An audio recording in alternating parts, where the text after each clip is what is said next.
राधे राधे, जय श्री कृष्ण। आप सभी का मेरे YouTube चैनल पर हार्दिक स्वागत है। भगवान श्री कृष्ण की कृपा सदा आप और आपके परिवारजनों पर बनी रहे। आप सभी का दिन शुभ हो। तो इससे पहले आपने अध्याय 13 के बारे में सुना। माघ माह महात्म 14वां अध्याय।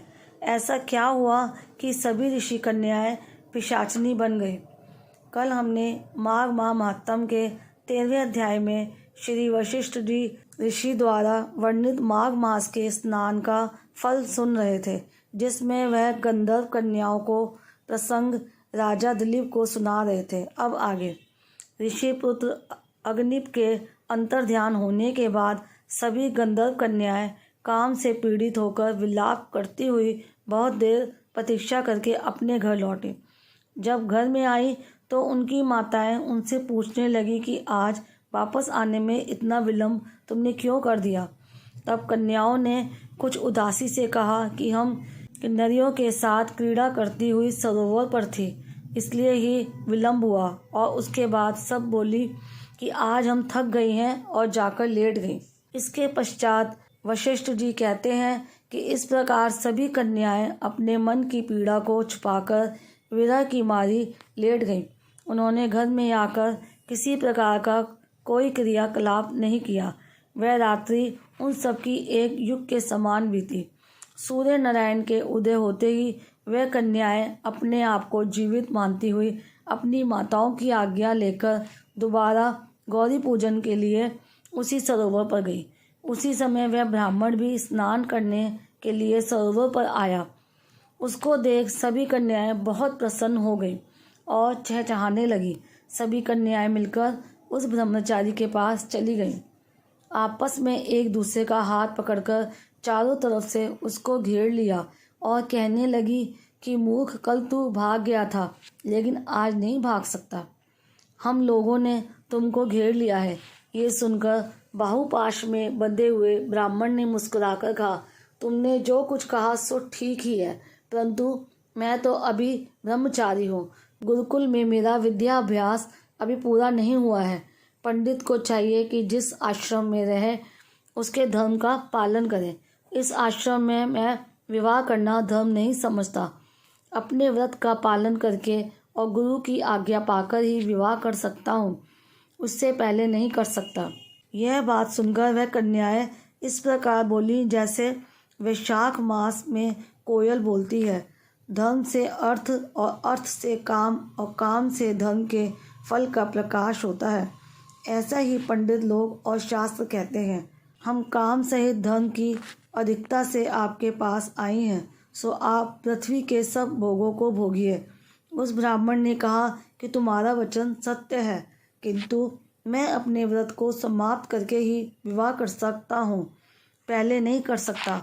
तब वे कन्याएं कहने लगी कि तुम मूर्ख हो। अनोखी औषधि, ब्रह्म बुद्धि, रसायन सिद्धि, अच्छे कुल की सुंदर नारियां तथा मंत्र जिस समय प्राप्त हो तभी ग्रहण कर लेना चाहिए। कार्य को टालना अच्छा नहीं होता।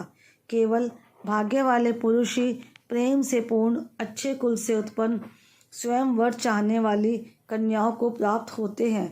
कहाँ हम अनोखी नारियां, कहाँ आप तपस्वी बालक।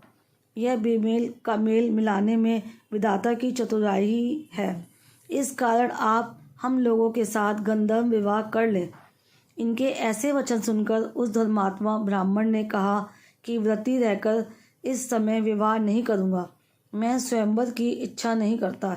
इस प्रकार उसके वचन सुनकर उन्होंने एक दूसरे का हाथ छोड़कर उसको पकड़ लिया। विमोहिनी और सुरस्वरा ने उसकी भुजाओं को पकड़ लिया। सुतारा ने आलिंगन किया और चंद्रिका ने उसका मुख चूम लिया। इससे वह ब्राह्मण अत्यंत क्रोधित हो गया और उसने श्राप दिया कि तुम डैन की तरह मुझसे चिपटी हो, इस कारण पिशाचिनी हो जाओ।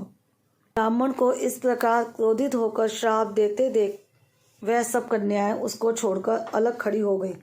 उन्होंने कहा कि हम निरपराधियों को व्यर्थ में श्राप क्यों दिया। तुम्हारी इस धर्मज्ञता पर धिक्कार है।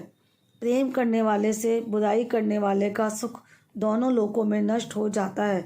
इसलिए तुम भी हम लोगों के साथ पिशाच हो जाओ। तब वे आपस के क्रोध से उस सरोवर पर पिशाचनी हो गए और अपने कर्मों को भोगने लगे। वशिष्ठ जी कहने लगे, हे राजन, इस प्रकार वह पिशाचनी उस सरोवर के इधर उधर फिरते रहे। बहुत समय पश्चात मुनियों में श्रेष्ठ लोमश ऋषि पौष शुक्ल चतुर्दशी को उस सरोवर पर स्नान करने के लिए आए। जब भूख से दुखी उन पिशाचों ने लोमश ऋषि को देखा तो उनको मार कर खाने के विचार से गोल घेरा बांधकर उनको चारों तरफ से घेर लिया। तभी वहाँ उस पिशाच रूपी ब्राह्मण पुत्र अग्निप के पिता वेदनिधि ब्राह्मण भी वहाँ आ गए और उन्होंने लोमश ऋषि को साष्टांग प्रणाम किया। वे सभी पिशाच ऋषि के तेज के सामने ठहर न सके और दूर जाकर खड़े हो गए। पुत्र के दुख से दुखी हुए ब्राह्मण वेदनिधि हाथ जोड़कर लोमश ऋषि से कहने लगे कि भाग्य से ही ऋषियों के दर्शन होते हैं। फिर उन्होंने गंधर्व कन्या और अपने पुत्र का परिचय देकर सब वृत्तांत सुनाया और कहा कि ये मुनिवर, ये सब क्रोध और श्राप से मोहित होकर आपके सम्मुख खड़े हैं। आज इन सभी बालकों का निस्तार होगा। जैसे सूर्योदय से अंधेरे का नाश हो जाता है, वेदनिधि ब्राह्मण के ऐसे वचन सुनकर लोमश ऋषि के नेत्रों में जल भर आया और वेदनिधि से कहने लगे कि मेरे प्रसाद से बालकों को शीघ्र स्मृति पैदा हो। मैं उनका धर्म कहता हूँ, जिससे इसका आपस का ज्ञान विलीन हो जाएगा। वेदनिधि कहने लगे, हे महर्षि, धर्म को जल्दी ही कहिए, क्योंकि श्राप की अग्नि बड़ी दुखकारक होती है। माघ माह महात्म 14वां अध्याय समाप्तम। प्रेम से मन से जाप करते रहो। हरे कृष्णा कृष्णा कृष्णा हरे हरे, हरे राम राम राम हरे हरे। याद रखो, कलयुग केवल नाम आधारा। नाम जाप से ही कृष्णा प्रेम और मुक्ति पाई जा सकती है। आज की ये वीडियो आपको कैसे लगी मुझे कमेंट बॉक्स में ज़रूर बताइएगा। इसके साथ ही इससे पहले के अध्याय अगर आपने अभी तक नहीं सुने हैं तो आप मेरे चैनल पर माघ मास महात्म के सभी अध्याय हर दिन नियम से सुन सकते हैं। अगर आपने अभी तक मेरा चैनल सब्सक्राइब नहीं किया है तो चैनल को सब्सक्राइब करने के साथ साथ बेल आइकन ज़रूर प्रेस कर लीजिएगा, ताकि मेरे चैनल पर जो वीडियोस अपलोड होती हैं उनकी जानकारी आपको समय से मिल सके। राधे राधे, जय श्री कृष्णा।